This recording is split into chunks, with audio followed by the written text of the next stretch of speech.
जय Shri Krishna. I welcome you all on behalf of Lord Krishna.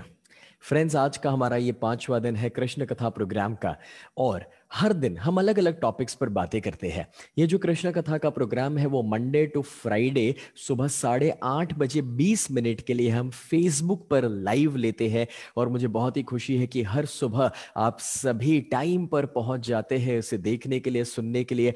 हजारों लोगों तक ये बातें पहुंच रही है और लोगों की जिंदगी में पॉजिटिविटी ला रही है। अभी से ही इस वीडियो को लाइक कर दीजिएगा, शेयर कर दीजिए, वॉच पार्टी ऑन कर दीजिएगा। दोस्तों, हम जो भी टॉपिक्स पर अभी तक बातें कर चुके हैं, आज कुछ अलग ही यूनिक सब्जेक्ट है जिस पर मैं बात करना चाहता हूं। आपको पता है, भगवान का जब जन्म हुआ था, श्री कृष्ण का जब जन्म हुआ, तो वो बहुत ही बुरी परिस्थिति में हुआ। मतलब कि नॉर्मली हम काफी बार अपने जन्म को लेकर के शिकायत करते हैं कि मेरा जन्म ऐसे परिवार में क्यों हुआ, या फिर मुझे ऐसी परिस्थितियां क्यों मिली, या फिर मेरा जो खानदान था वो गरीब क्यों था, या तकलीफ क्यों है। मगर सच कहूं, भगवान का जन्म जितना बुरा हुआ उतना बुरा जन्म किसी का नहीं हुआ होगा। आप सोचिए, एक कारागृह में, एक जेल में उनका जन्म हुआ है। अब जब एक बच्चे का जन्म होता है तब उसे उसके माता पिता के पास रखना कितना जरूरी होता है। जब कृष्ण को तो तुरंत ही उनके माता पिता से अलग कर दिया गया। एक बच्चे को बाहर के वातावरण, वेदर से बचाए रखना पड़ता है, जबकि भगवान कृष्ण को तो तुरंत ही तूफान का सामना करना पड़ा, बारिश का सामना करना पड़ा। अब देखिए, मैं आपको ये एग्जाम्पल इसलिए दे रहा हूं क्योंकि आप रियलाइज कर पाएंगे कि इतनी बुरी परिस्थिति से भी जब उन्होंने स्टार्ट किया, लेकिन वो जिंदगी कितनी बेहतरीन जिए। या फिर जिन दोस्तों के साथ गोकुल में खेल कर वो बड़े हुए, सच कहूं दूर दूर तक वो दोस्त उनके लेवल के मुताबिक नहीं थे। और जब सपने देखने की उम्र थी तब तो अलग अलग राक्षसों का वध करना पड़ा, या फिर छोटे छोटे युद्ध करने पड़े थे। अब मैं आपको ये एग्जाम्पल इसलिए दे रहा हूं अगेन बिकॉज जब लोग मुझे कहते हैं सर मेरा जन्म का तारीख बराबर नहीं है, जन्म का समय बराबर नहीं है, परिवार बराबर नहीं है, माता पिता ठीक नहीं है, मुझे पढ़ाया लिखाया नहीं है, ये सारे एग्जाम्पल से मैं हमेशा एक चीज कहता हूं कि आपको अपना जन्म का तारीख और समय देखने की कोई जरूरत नहीं है। आपको अपना जन्म का तारीख या समय देखने की कोई आवश्यकता नहीं है, क्योंकि अगर उन्होंने हमें बनाया है तो कोई बेकार या फालतू चीज कभी नहीं बना सकते हैं। बोल श्री कृष्ण कन्हैया लाल की जय। फ्रेंड्स, आज से ये शिकायत करना बंद कर दीजिए कि मेरी लाइफ में ये प्रॉब्लम है या वो प्रॉब्लम है, या फिर मेरा जन्म ऐसा हुआ या मेरी कुंडली में वैसा लिखा हुआ है। देखिए, अब आप अपना जन्म का तारीख, समय या माहौल तो बदल नहीं सकते क्योंकि वो पास्ट है। द क्वेश्चन इज कि अब आप अपनी जिंदगी कैसे जीना चाहते हैं। और सच कहूं, आप अपने 24 घंटे का जैसा इस्तेमाल करेंगे ना, आपकी जिंदगी में वैसे ही रिजल्ट मिलने वाले हैं। सी, हम सभी को नसीब, किस्मत, कुंडली सब कुछ सेम मिला हो या ना मिला हो, मगर ये 24 घंटे का वक्त कॉमन मिला है। और उस 24 घंटे का वक्त, चाहे कोई गरीब है या फिर कोई प्राइम मिनिस्टर है, वो सभी को जब कॉमन मिला है तो उसका इस्तेमाल आदमी जैसे करता है वैसा ही उसकी लाइफ में ग्रोथ होता है। तो अब हमारे पास ऑप्शन है कि हम पूरी जिंदगी सिर्फ शिकायतें करते रहे, या फिर इस 24 घंटे के वक्त का सही इस्तेमाल करें। अगर आप अग्री करते हैं तो कमेंट में लिखिए अग्री, तो मुझे पता चले। फ्रेंड्स, यहां पर मैं एक अमेजिंग पॉइंट आपके साथ शेयर करना चाहता हूं, एंड दैट इज, आपको पता है भगवान राम, उनके बारे में आप बहुत कुछ सुन चुके होंगे, जानते होंगे। तो यहां पर एक टॉपिक है, एंड दैट इज कि भगवान श्री कृष्ण और भगवान राम में क्या डिफरेंस था, क्या अंतर था। अब देखिए, यहां पर एक्चुअली हम कोई कंपैरिजन नहीं कर रहे हैं, ना कोई ऊंच नीच की बात है। एक्चुअली वो दोनों अपनी जगह पर बिल्कुल परफेक्ट है और हमारे लिए समान है। मगर मैं डिफरेंस से आपको एक चीज सिखाना चाहता हूं। जैसे पहले तो एक हंसी मजाक वाला डिफरेंस मैं आपको देना चाहता हूं, और वो हंसी मजाक वाला डिफरेंस ये है कि जब भी आपने भगवान राम को देखा होगा तो वो हमेशा बिल्कुल सीधे खड़े रहते हैं, राइट, उनके दोनों पैर जमीन पर होंगे। लेकिन भगवान श्री कृष्ण को आपने जब भी देखा है तो क्या आपने पाया है कि वो ज्यादातर केस में उनका एक पैर जमीन पर है पूरा, और दूसरा हल्का सा टच है और क्रॉस्ड है। अब यू नो ये जो उनका पैर हल्का सा क्रॉस रहता है, उस रेफरेंस में सिर्फ हंसने की बात है कि दोस्तों, जब कोई आपको हल्की फुल्की चीज उठानी है तो आपको एक चिमटा चाहिए, राइट, जो बिल्कुल सीधा होता है, जैसे कि एक रोटी उठानी है, चपाती उठानी है। लेकिन अगर आपको कोई भारी चीज उठानी है, जैसे कोई बर्तन या कुछ है, तो आप समझ पाएंगे कि आपको हल्का सा कुछ क्रॉस चाहिए, कुछ पकड़ जैसा चाहिए, राइट।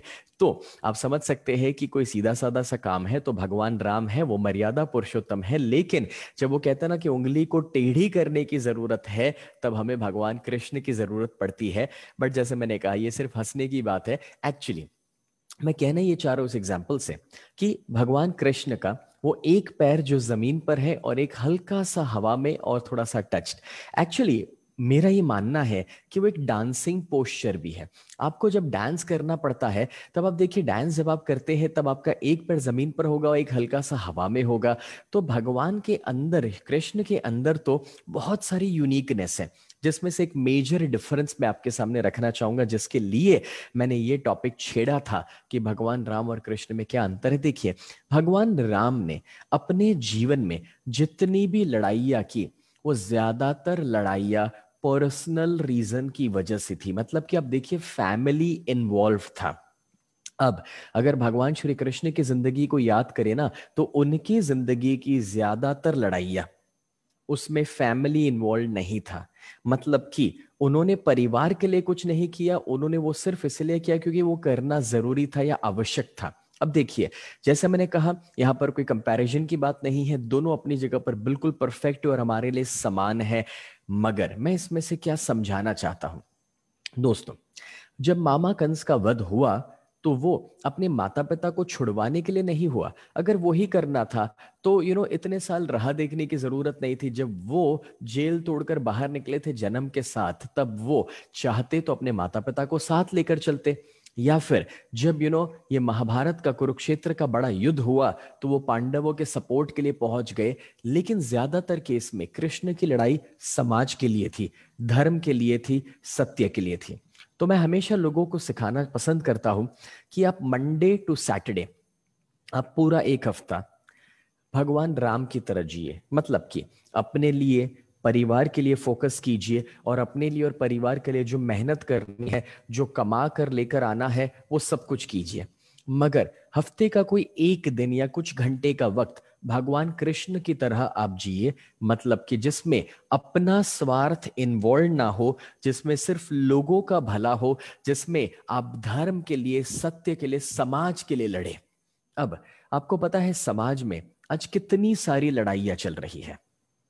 जैसे कि स्वच्छ अभियान एक बहुत बड़ी लड़ाई है, जो कुछ बरसों पहले हमने शुरू की, जो इस समाज की बहुत बड़ी आवश्यकता है। या फिर उसी के साथ एक बहुत बड़ी लड़ाई मैं कहूंगा कि जो हम आज कर रहे हैं, और वो है पानी को सेव करना। मेक श्योर कीजिए कि आपके घर में वो एक बूंद भी लीक ना हो रही हो। या फिर दोस्तों, वो हो सकता है इलेक्ट्रिसिटी, बिजली को बचाना, कि यार बिना वजह हम ज्यादा बिजली का उपयोग ना करें। जब पंखे की आवश्यकता ना हो, या एसी की जरूरत नहीं, या लाइट की जरूरत नहीं, नेचुरल लाइटिंग मिल सकता है तो क्यों नहीं। मैं कहना ये चाह रहा हूं इस एग्जाम्पल के द्वारा कि समाज में आज बहुत सारी लड़ाइयां चल रही है। इवन सोशल डिस्टेंसिंग रखना, ये भी एक बहुत बड़ी लड़ाई है। दोस्तों, आप कितने भी कॉन्फिडेंट हो जाए कि यार मैं मास्क नहीं पहनूंगा, या किसी के करीब चले जाऊंगा, बाहर निकलूंगा, मुझे कुछ नहीं होने वाला, मेरा इम्यूनिटी बहुत अच्छा है। बात ये नहीं है कि आपका इम्यूनिटी कितना अच्छा है, बात यह है कि आप कैरियर ना बन जाए। मतलब कि अगर आप किसी के संपर्क में आए हैं कोरोना में, और आपका इम्यूनिटी अच्छा है, बट आप एक करियर बन सकते हैं, आप कैरियर बन के दूसरे तक पहुंचा सकते हैं कोरोना को। इसीलिए मास्क जरूरी है, इसीलिए सोशल डिस्टेंसिंग जरूरी है, इसीलिए हाइजीन मेंटेन करना आवश्यक है। फ्रेंड्स, कितने लोग हैं आप में से जो आज से ही ये समाज की लड़ाई को अपना बनाएंगे, और आज से ही उसे अपनाना शुरू करेंगे? कमेंट में लिखिए आई, तो मुझे पता चले। यस, आई, कैपिटल आई लिखो। फ्रेंड्स, ये कितना जरूरी है कि सिर्फ हम अपने स्वार्थ को लेकर जिंदगी ना जिए। देखिए, यहां पर मेरा ये मानना है कि ये जिम्मेदारी कुछ हमने सिर्फ गवर्नमेंट या म्युनिसिपल कॉरपोरेशन या पुलिस वालों को देकर नहीं रखी है कि साफ सफाई वो लोग मेंटेन करवाए, या फिर ये जो पानी को बचाना है, इलेक्ट्रिसिटी, तो गवर्नमेंट बड़े बड़े नियम उसके लिए बाहर निकाले या रास्ते निकाले। नहीं, देखिए, जिस तरह से एक कैप्टन सिर्फ अच्छा खेलेगा तो टीम जीतेगी जरूरी नहीं है, मगर जब पूरी टीम अच्छी खेलती है, 11 के 11 प्लेयर अच्छे खेलते हैं, तब जाकर एक टीम जीत पाती है। बस एग्जैक्टली वैसे मैं आपसे वही कहूंगा कि हम सभी जो इस देश के सिटीजन्स हैं दोस्तों, हम सभी मिल करके जब अपनी जिम्मेदारियों को निभाएंगे, तभी जाकर के ये देश आगे बढ़ सकता है। तभी जाकर के कोरोना में ये जो डाउनफॉल आया है, जो इकोनॉमिक चैलेंजेस आ रहे हैं, जो एक तरीके से कहूँ तो दोस्तों इंडिया में बहुत बड़ा रिसेशन आया है, आज बिजनेस कम्युनिटी बहुत ज्यादा सफर कर रही है, मजदूर काफी सारे सफर कर रहे हैं। तो मैं कह रहा हूं कि जब हम सभी अपनी जिम्मेदारी को संभालेंगे, तब जाकर के धीरे धीरे धीरे ये देश रिकवर होने वाला है। But I am gonna give you a very simple example on this. आप कभी भी फॉरेन कंट्रीज में गए होंगे, वेस्टर्न कंट्रीज में, तो आपने देखा होगा कि वहां पर एक 4 साल का बच्चा भी जानता है कि अगर कोई खाने के बाद पैकेट को फेंकना है तो डस्टबिन में फेंका जाए। अब ये चीज हमारे कल्चर में लाने की जरूरत है। और कल्चर में कब कोई चीज आती है? जब माता पिता के रूप में उम्र वाले लोग अपनाना शुरू करेंगे, तो आज की जनरेशन और उसके बाद के बच्चे अपनाना शुरू करेंगे। तो हमें शुरुआत अपने अपने लेवल पर करनी है। ये सोचने की जरूरत नहीं है कि मेरे अकेले से कुछ करने से क्या होगा। बट फ्रेंड्स, वापस एक और बार, आप मंडे टू सैटरडे तो अपने लिए और परिवार के लिए जीते हैं, मेहनत करते हैं, पैसा कमाते हैं, दैट्स ग्रेट। बट कोई एक दिन, हफ्ते का, कुछ घंटे का वक्त कि जब समाज के लिए कुछ करना है, अपने आसपास के लोगों के लिए कुछ करना है, जरूरतमंद लोगों के लिए करना है। चलिए मुझे बताइए, आप में से कितने लोग हैं जो अलग अलग रूप से कोई ना कोई सेवा के कार्य में जुड़े हुए हैं, कहीं ना कहीं कंट्रीब्यूशन करते हैं, समाज की मदद करते हैं? मुझे कमेंट में बताइए, मी लिखिए, मी, तो मुझे पता चल जाएगा कि हाँ, आप कितने सारे लोग हैं जो समाज की मदद में, समाज सेवा में कहीं जुड़े हुए हैं। Wow, that's great. I can see lots and lots of people answering me. But friends, अब यहां पर मैं आपको ये जो एग्जाम्पल दे रहा हूं, मैं कहना ये चाह रहा हूं कि देखिए, आज ये कृष्ण कथा लेने का मेरा पर्पस क्या है। आपको पता है, इतनी सुबह प्रोग्राम लेने के लिए मुझे अपने स्टाफ, अपनी टीम को जल्दी बुलाना पड़ता है, या फिर यहाँ पर ये पूरा सेटअप जो मुझे स्पेशली वेबिनार्स के लिए करना पड़ा, मुझे मेरा जो वक्त निकाल कर आपके साथ शेयर करना है। मगर मैं ये शेयर इसलिए कर रहा हूँ दोस्तों, देखिए, क्योंकि आज अगर हम सभी अगर अपने स्वार्थ के लिए जिएंगे तो काम नहीं होगा। अगर पूरे दिन में आज ये 20 मिनट का वक्त मैं समाज को ध्यान में रखकर शेयर कर रहा हूं, तो वो 20 मिनट में मेरा कोई ज्यादा नुकसान नहीं होगा, मगर उससे जो समाज का भला होगा, जो लोगों के अंदर पॉजिटिविटी आएगी, that would be just commendable. कितने लोगों को आज ये लग रहा है कि ये पिछले 5 दिनों से हम कृष्ण कथा का जो प्रोग्राम ले रहे हैं, उससे आपको लाइफ में कुछ नया सीखने को मिल रहा है, वैल्यूज मिल रही है, आप और ज्यादा पॉजिटिव हो पा रहे हैं? कमेंट में लिखिए WEV, तो मुझे पता चले कि आप और आपका परिवार और ज्यादा पॉजिटिविटी पा रहे हैं। दोस्तों, आप जितना ज्यादा वो वी लिखेंगे, उतना हमें पता चलेगा कि हम कितना अच्छा काम कर रहे हैं, और अपना जो वक्त निकाल रहे हैं, मेरी टीम जो मेहनत कर रही है, वो सही में वर्थ इट है। हमारी मेहनत वसूल हो रही है, वो हमें पता चलेगा। फ्रेंड्स, देखिए, आप जितना इस वीडियोस को लाइक करते हैं, जितना लोगों के साथ शेयर करते हैं, जितना वॉच पार्टी ऑन करते हैं, उतना हमें समझ आता है कि नहीं यार, हम कुछ अच्छा कर रहे हैं। वो हमें मोटिवेशन देता है। देखिए, यहां पर आपके साथ जब ये बातें मैं शेयर कर रहा हूं, तो आपको पता चल चुका है कि हर दिन हमें समाज के लिए, लोगों के लिए थोड़ा सा वक्त निकालना है। जैसे कृष्ण की सभी लड़ाई समाज के लिए थी, धर्म के लिए थी, तो हम भी वो छोटी छोटी लड़ाइयों में पार्टिसिपेट कर सकते हैं। फ्रेंड्स, आपको पता है, कृष्ण जो थे ना, उनकी एक अमेजिंग खासियत थी, that he was one of the best management Guru ever. अब देखिए, भगवान श्री कृष्ण जो थे, वो ग्रेट लीडर थे, और उनके अंदर ये जो मैनेजमेंट क्वालिटी या जो लीडरशिप क्वालिटी थी, उसका श्रेय जाता है दो शब्दों के ऊपर। एक, that he was a great leader, and second, he had great communication ability. अब जब मैं ये वर्ड दे रहा हूं आपको, कम्युनिकेशन, चलिए मुझे बताइए, आप में से कितने अच्छे लीडर्स बनना चाहते हैं? कमेंट में लिखिए लीडर, तो मुझे पता चलेगा कि आप एक अच्छे लीडर बनना चाहते हैं, भगवान श्री कृष्ण की तरह। अब देखिए, कृष्ण की खासियत पता है क्या थी? उनसे उम्र में कोई बड़ा भी था ना, तो उनकी बातें सुनता था। वो बड़ों को भी अपनी बातें मनवा लेते थे और हमेशा हर ग्रुप में एक लीडर और एक कैप्टन बन जाते थे। So he was a great leader. लेकिन उनका पावर था कम्युनिकेशन। अब सच कहूं, आप लाइफ में कितना भी कमा लो, कितने भी सफल हो जाओ, लेकिन अगर आपके पास कम्युनिकेट करने का पावर नहीं, बातचीत कैसे करना अगर आपको ये नहीं आता है ना, तो आप लाइफ में आगे नहीं बढ़ पाओगे। समझो कि आपने 1 साल की उम्र पे बोलना सीख लिया था, राइट? 1 साल की उम्र पे आपने बोलना सीख लिया, मगर कब, कहां और क्या बोलना, ये सीखने में पूरी जिंदगी निकल जाती है। और कृष्ण उसमें माहिर थे। मैं आपको 2 किस्से बताता हूं फ्रेंड्स। एक बार अर्जुन जब उनके सामने आए, और तब उनको पता चल गया था कि अर्जुन और सुभद्रा यानी कि कृष्ण भगवान के बहन एक दूसरे को पसंद करते हैं। तब वो कहते हैं कि भाई, क्षत्रिय का धर्म है कि अगर कोई रास्ते में आए तो भाई रास्ता हटाकर भी उसका हरण करके भी उसे लेकर जाना। क्योंकि बोले, मैं तुम्हें क्षत्रिय धर्म समझा रहा हूं। वो सामने जो पात्र है, जो स्त्री है, एक्चुअली उसकी केयर करना है। तो जब अर्जुन ने पूछा कि भगवान, आप मुझे ये कह रहे हैं कि मैं सुभद्रा का हरण कर लूं, मैं उसे किडनैप कर लूं? और तब भगवान कहते, नहीं नहीं, मैंने कब ये कहा, मैं तो सिर्फ तुम्हें क्षत्रिय धर्म समझा रहा था। और फिर वो कहते हैं कि वैसे तुम्हें पता है, सुबह इतने बजे इस पर्वत के ऊपर सुभद्रा पूजा के लिए जाती है। मतलब कि इनडायरेक्टली बता दिया कि उठा लो, और ये भी बता दिया कि कहां से और कितने बजे उठाना है। सो कृष्ण ना बोलते हुए बहुत कुछ बोल जाते थे फ्रेंड्स। ऐसा ही एक किस्सा, जब वो शांति दूत बनकर गए और दुर्योधन ने उनको बंदी बनाने की कोशिश की। अब ये अलग बात है कि दुर्योधन कुछ कर नहीं पाए, कृष्ण वहां से आराम से बाहर निकल गए। लेकिन जब वो वापस आए, अपने बड़े भाई बलराम से मिलते हैं। और बड़े भाई बलराम जो है, उनके शिष्य थे दुर्योधन।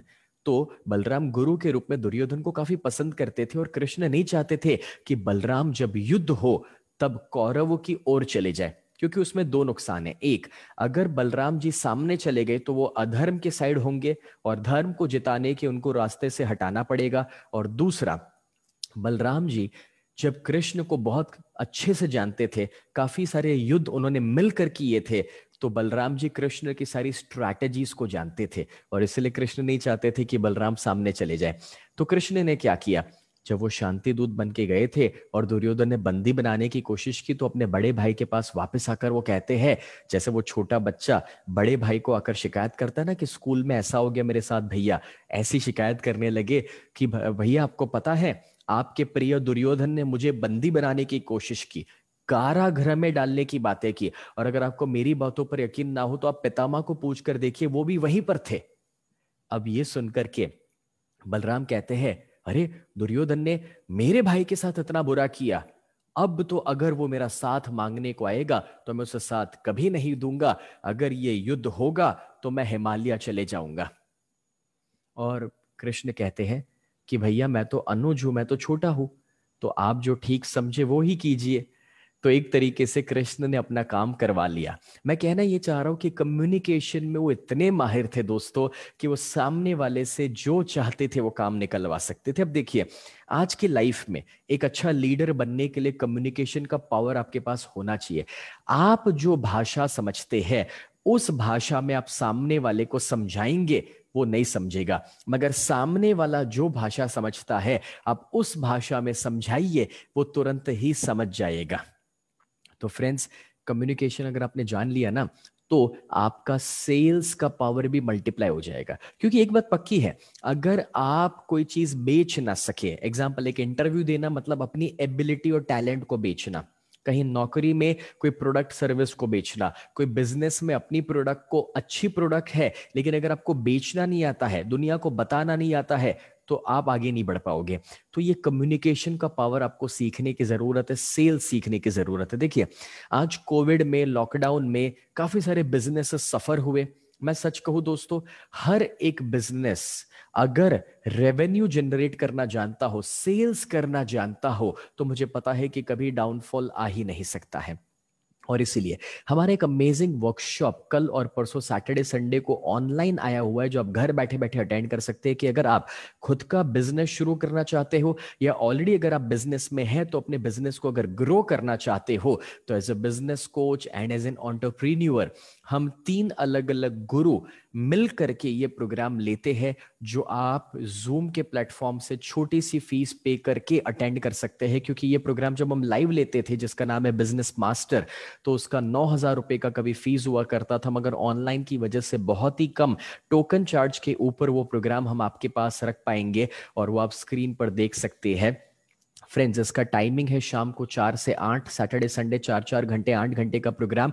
मैंने यहाँ पर कॉन्टैक्ट डिटेल दी है और बुकिंग के लिए डायरेक्ट लिंक भी दिया हुआ है। आप चाहे तो उसका बेनिफिट ले सकते हैं, कंपलसरी नहीं है, बट आप चाहे तो अगर आप बिजनेस में है फॉर श्योर हमें फोन कीजिए, जानकारी पाइए कि ये प्रोग्राम कैसा है। और साथ ही साथ मैं आपको बताना चाहूंगा दोस्तों कि आज की 20 मिनट का वक्त तो खत्म होने जा रहा है, मगर अब कल तो हमारा ब्रेक है, सैटरडे संडे ये प्रोग्राम नहीं होने वाला है। वापस मैं मंडे से कृष्ण कथा शुरू करूंगा, लेकिन मंडे को जब मैं वापस आऊंगा तब मैं आपके साथ शेयर करने वाला हूं कि भगवान किस रिश्ते को सबसे ज्यादा महत्व देते हैं, और सबसे इंपॉर्टेंट कि वो पास्ट, प्रेजेंट और फ्यूचर में से किस में जीना पसंद करते हैं। तो ऐसे बहुत यूनिक टॉपिक के साथ मैं मंडे सुबह 8:30 बजे आऊंगा। मगर आपने अगर इस वीडियो को अभी भी शेयर ना किया वो कर दीजिएगा। आज आपने क्या सीखा वो कमेंट में लिख दीजिएगा, और वॉच पार्टी ऑन कर दीजिए, जिससे ये बातें हम और लोगों तक पहुंचा सके। और साथ ही साथ दोस्तों, आई am so thankful and grateful, बहुत सारे और नाम हैं जो पॉजिटिवली हमारे साथ जुड़ रहे हैं अनकंडीशनल सपोर्ट करने के लिए ये कृष्ण कथा के प्रोग्राम को।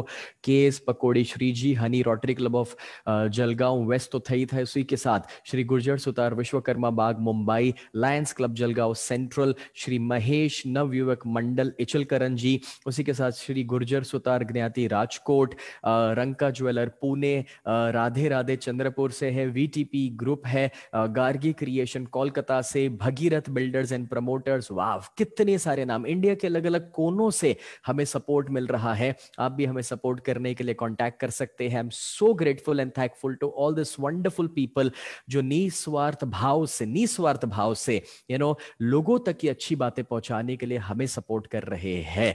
तो सोमवार सुबह वापस मिलते हैं 8:30 बजे। कृष्ण की जय।